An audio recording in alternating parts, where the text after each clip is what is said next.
आज मैं 70 साल की उम्र में पहुंच गया हूं, पर मुझे पिछली जो दर्दनाक यादें हैं वो बनी हुई हैं मेरी ज़िंदगी के साथ।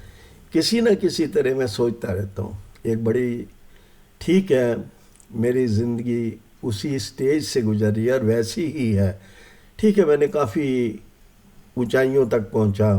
आज मैं रिटायर्ड हूँ, पर ज़िंदगी की एक शाम मुझे यानी एक सुबह मुझे याद है कि हम 2 या 3 भाई इकट्ठे रहते थे। मैंने अभी अपने आप अपनी शादी ऑर्गेनाइज़ की। एक अच्छी मैरिज थी जो रह रहे थे, पर मेरे परिवार के जो ये लोग रह रहे थे, ये भाइयों के परिवार, वो उसको एक्सेप्ट नहीं कर रहे थे। और ऊपर से मेरी बहन भड़काती रहती थी। ये दोनों एक्सेप्ट नहीं कर रहे थे, तरह तरह की बातें करना, उसको तंग करना, समझते थे कि ये हमारे स्टेटस के बराबर नहीं है। एक दिन क्या हुआ, सवेरे सवेरे उठे और मेरी वाइफ ने ट्रांजिस्टर चला दिया जो कि मेरे भाई का खरीदा हुआ था। जब उसने आवाज़ सुनी वो अंदर से गालियां देते आया, किसने चला दिया मेरा ट्रांजिस्टर, किसने हिम्मत की ऐसे चलाने की, क्यों चलाया, क्यों नहीं ये क्या। मैंने उसको थोड़ी बात की कि यार थोड़ा सहनशीलता से बात कर ले, ट्रांजिस्टर ट्रांजिस्टर ही तो तेरा चलाया है, कोई जान तो नहीं ली। हुआ क्या है, या मैंने कमरे बनाए हुए हैं या मैंने इधर से माँ आ गई, तू जतला रहा है क्या, तूने बनाए थे, किसने कहा था तुझे, तुझे हमने सारी ज़िंदगी खिलाया नहीं है। लो जी, बात बिगड़ गई। एक ट्रांजिस्टर से बात बिगड़ रही है। उधर से फादर गार्डनिंग कर रहे थे, उन्होंने कहा, बोला कि इस हरामी को समझ ही नहीं आती कि दूसरे के काम छेड़ते हैं। अरे मैंने कहा मेरी वाइफ ने क्यों नहीं उसको बताया कि छेड़े ना, इस चीज़ को छेड़ना नहीं है, ये भाई की चीज़ है, उसकी ने खरीदी हुई है अपने पैसे से। बड़ा उस दिन मेरा जी बहुत उदास हुआ। ये कैसा परिवार चल रहा है, ये इज्जत देना ही नहीं जानते, सिर्फ पैसा लेना जानते हैं और कुछ नहीं इनको इनको आता लेने के लिए।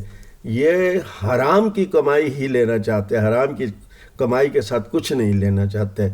इन्होंने कुछ किया ही नहीं ज़िंदगी भर। अगर इनके ज़िंदगी को खोल के देख लिया जाए, हाय पैसा हाय पैसा हाय पैसा हाय पैसा, इसके सिवाय कुछ नहीं करे।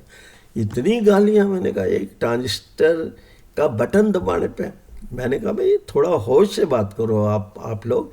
मैं विकलांग जरूर हूँ, आज मैं नौकरी लग गया हूँ, मैं बैंक में काम कर रहा हूँ, तुम थोड़ी इज्जत करना सीख लो।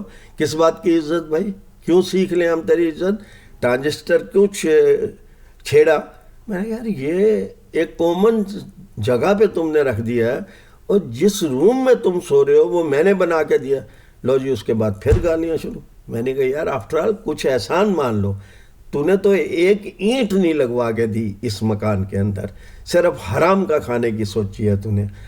और यही भाई आगे चल के पता नहीं कितने साल सस्पेंड रहा, चार्जशीट पे बाहर आया, अदालतों में जाता रहा, कुछ नहीं बना इसका। अब देखिए ट्रांजिस्टर की इतनी बात बिगड़ने लगी, माँ भी उसकी तरफ हो गई, भाई बाप भी उसकी तरफ हो गया और वो भाभियाँ औरतें भी हो गई। अब मेरी औरत तो बिल्कुल दब के रह गई और मैं जो थोड़ा बहुत अपना हक मांगता था वो भी बिल्कुल आसमान पे क्या करता, कुछ नहीं था।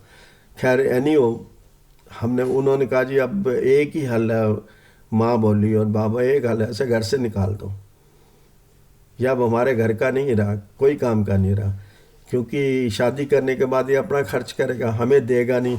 हालांकि उन्होंने एहसास नहीं किया कि सारा खर्चा मैं ही दे रहा था, मतलब मैं अपनी इनकम का माँ बाप को पूरा पैसा दे रहा था, पर उनकी समझ में नहीं आ रहा था। उन्होंने एक तोहफा, मेरा एक दोस्त खड़ा था, उसने कहा यार ठीक है यार, अब तेरा बेहतरी इसी में है कि तू घर छोड़ दे। मैंने यार मैं जाऊँगा कहाँ, मेरी दोनों टांगें ही नहीं है, मैं अपनी बीवी को लेकर और एक बच्चा मेरे हाथ में अभी छोटा सा है, मैं इनको लेके कहाँ जाऊँगा।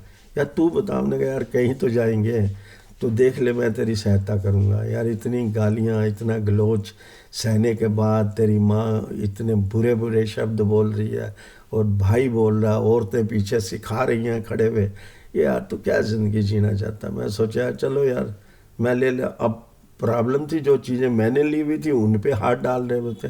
सारा घर मैंने बैंक में जाने के बाद गैस, फ्रिज, दुनिया भर की चीज़ें ली हुई थी। मैंने भाई कुछ तो ज़िंदगी को चलाने के लिए लेंगे ना। तो एक और मैं फिर आपको बताऊंगा उसके बाद हशर क्या हुआ। मैं तो चला गया, घर बदल लिया।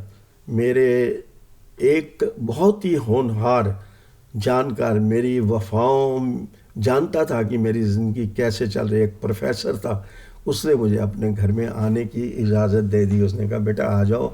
मुझे डर था कि शायद आप आओ, यहाँ पे रह सकते हो, आपको एक कमरा हम अलाट कर देंगे, उसके बाद आपका अपना मकान भी बन रहा है। आपने ये सारी, उसने ये बिल्कुल साफ कहा कि ये जो नफ़रत थी कि तूने प्लाट ले लिया, तू अपना मकान बना रहा है, तू बैंक में, ये नफ़रत जल रही थी तेरे भाइयों के अंदर। ये तूने अच्छा किया जो इस समय तूने छोड़ दिया। छोड़ना तेरी भलाई है, इसी में सारी भलाई है। हम जितनी तेरी सहायता कर सकेंगे करेंगे, क्योंकि हम जानते हैं तेरी ज़िंदगी को, बहुत सालों से तुम्हारे घर में पास में रह रहे थे। अभी हमने अपना मकान बनाया ना, हम तेरे को अपने यहाँ जगह दे देंगे जब तक तू रहना चाहे।